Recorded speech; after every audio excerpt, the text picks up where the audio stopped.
क्या आप भी उन लोगों में से हैं जो बहुत अधिक सोचते हैं? क्या आप किसी समस्या को लेकर घंटों चिंतित रहते हैं, भले ही आप जानते हो कि उसका कोई हल नहीं है? अगर हां, तो आप अकेले नहीं हैं। बहुत से लोग ओवरथिंकिंग से जूझते हैं, लेकिन अच्छी खबर यह है कि ओवरथिंकिंग को रोका जा सकता है। इस वीडियो में मैं आपको एक सरल तकनीक बताऊंगा जो आपको ओवरथिंकिंग को रोकने में मदद करेगी। यह तकनीक बुद्ध के उपदेशों पर आधारित है और यह हजारों वर्षों से लोगों को शांत और तनाव मुक्त रहने में मदद कर रही है। तो अगर आप ओवरथिंकिंग से छुटकारा पाना चाहते हैं तो इस वीडियो को देखें और मेरी तकनीक को आजमाएं। मैं गारंटी देता हूं कि इससे आपको मदद मिलेगी।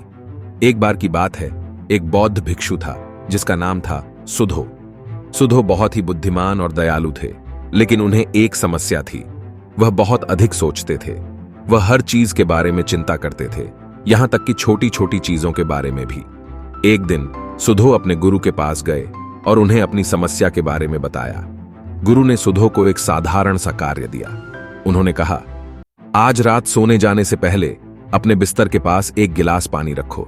जब भी कोई विचार आपके दिमाग में आए तो उस विचार को गिलास में डाल दो। फिर गिलास को देखो और ध्यान दो कि विचार कैसे पानी में घुल जाता है। सुधो ने अपने गुरु की बात मानी। उस रात वह सोने जाने से पहले अपने बिस्तर के पास एक गिलास पानी रखा। जब भी कोई विचार उसके दिमाग में आया तो उसने उस विचार को गिलास में डाल दिया। पहले तो सुधो को लगा कि यह काम नहीं कर रहा है। उसके विचार गिलास में पानी की तरह नहीं घुल रहे थे, लेकिन फिर उसने ध्यान देना शुरू किया कि उसके विचार धीरे धीरे गायब होने लगे। कुछ दिनों के बाद सुधो ने देखा कि वह पहले की तरह अधिक नहीं सोच रहा था। वह अधिक शांत और तनाव मुक्त महसूस कर रहा था। उसने अपने गुरु को धन्यवाद दिया और कहा, आपने मुझे ओवरथिंकिंग को रोकने का एक सरल तरीका सिखाया है।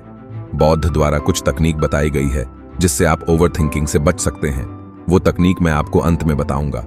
ओवरथिंकिंग को रोकने के लिए हमें अपने विचारों को भावनाओं से अलग करना सीखना चाहिए। जब हम अपने विचारों को पानी की तरह गिलास में डालते हैं तो हम उन्हें देख सकते हैं और उनका निरीक्षण कर सकते हैं, बिना उनसे जुड़े हुए।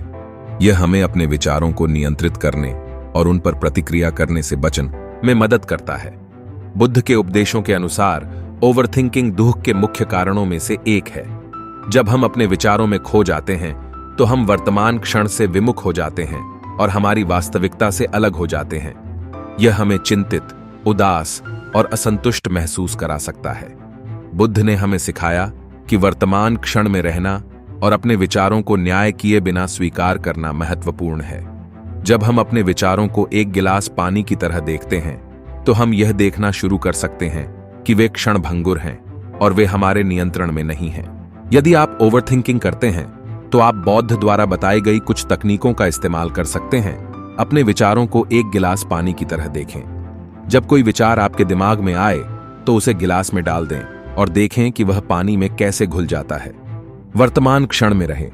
अपने आसपास के वातावरण पर ध्यान दें और अपने शरीर की संवेदनाओं को महसूस करें। अपने विचारों को न्याय न करें, बस उन्हें स्वीकार करें और उन्हें जाने दें। अपने आप को स्वीकार करें। हर किसी के पास अलग अलग तरह के विचार होते हैं। यह सामान्य है कि कभी कभी हम ओवरथिंक करते हैं। ध्यान करें। ध्यान आपको अपने विचारों को देखना और स्वीकार करना सीखने में मदद कर सकता है। यदि आप इन सुझावों का पालन करते हैं तो आप पाएंगे कि आप कम ओवरथिंक करने लगेंगे और अधिक शांत और तनाव मुक्त महसूस करेंगे।